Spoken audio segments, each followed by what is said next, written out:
Good afternoon, Falcons. I wanted to give you an update on mitigation strategies. We were just pulled as a leadership team to discuss new things that are happening by the hour, and we want to make sure all of us as employees of Kyrene understand where exactly we're going and what are the expectations, what are the requirements. So I'm going to share the latest and greatest information with you in this meeting that you can watch at your leisure, hopefully before tomorrow. There's also going to be some district communications coming out later today. It is your responsibility as an employee to read through that. It will be lengthy, it will be wordy, has lots of information, and hopefully I can condense most of that within this presentation itself.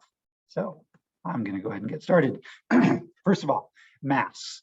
Where do we stand on this? I know last night a lot of you were asking me, and we need to make sure, again, we understand what we're doing. There's a new federal order in place in terms of transportation that our folks from transportation and legal have been working with, so I'll give you updates on that. And then the updated guidance from CDC and the Arizona Department of Health.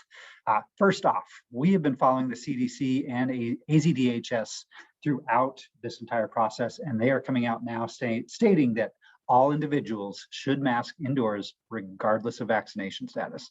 I know the majority of us are vaccinated. Not everyone is, based upon different preferences, but the guidance currently is this. Now we know that there's a state order in place from Governor Ducey that says we cannot require masks.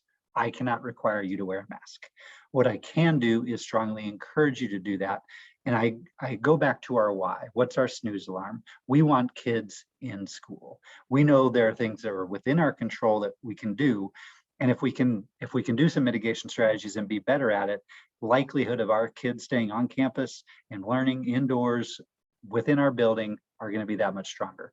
So right now the wording is we strongly, and we being myself, the superintendent, are going to strongly encourage any staff member to wear their mask. If you don't do it, it's not a requirement. I can't make you.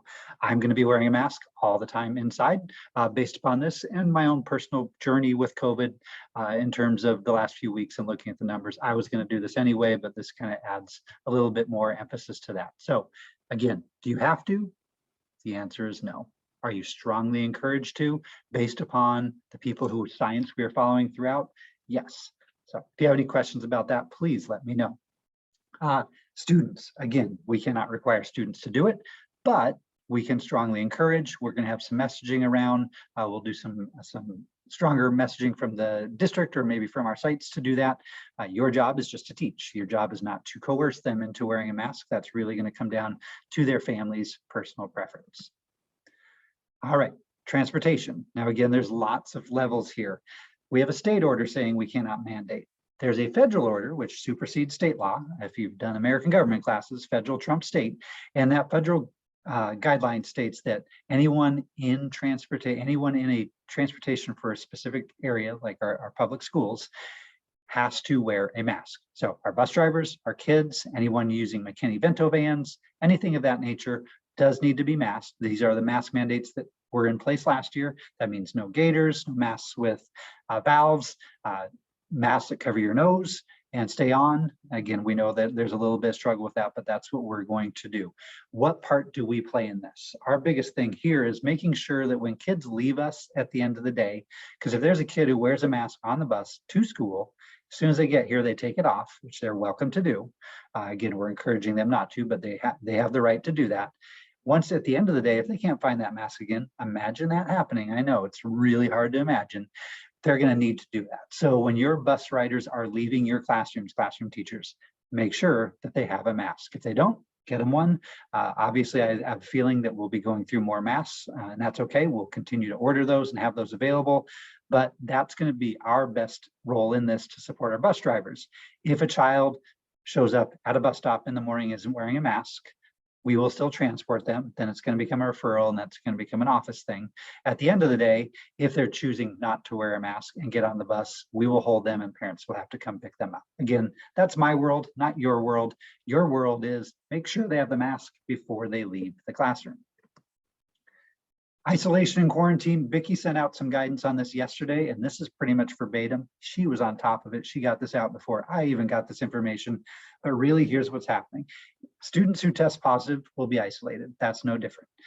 Students with symptoms, this is obviously the thing that happens more often, will be quarantined until 3 conditions all are met. Not 1, not 2, but all 3.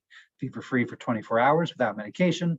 The symptoms are resolving, which means they don't have to be perfect, but they have to be lessening. Again, we're going to be taking parents' words for this, and that they get a negative COVID test. If a family does not want to do the test, they will be in that 10-day isolation.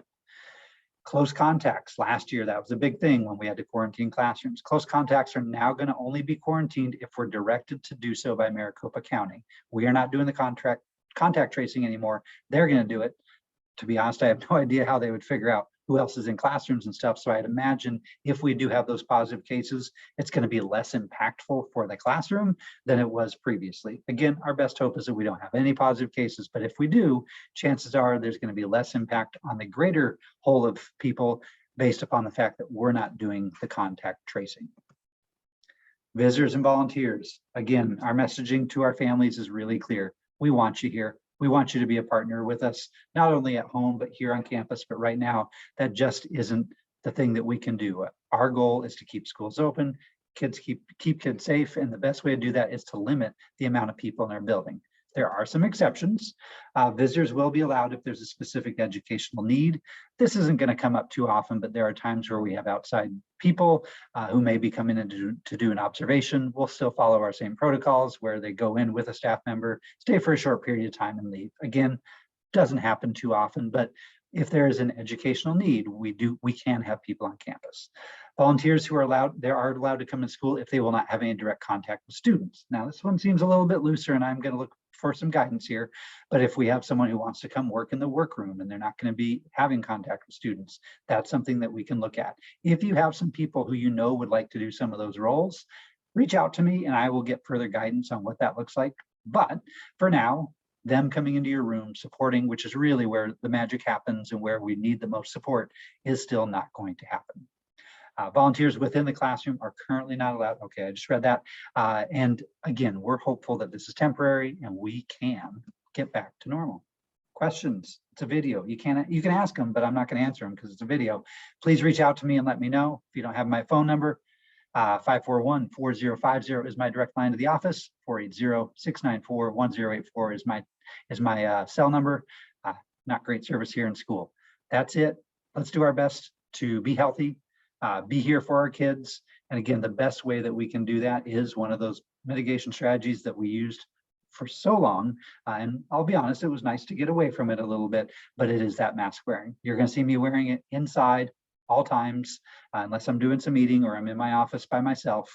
Outside, I plan on taking it off if I'm around others, but that's it. Have a great day, Falcons.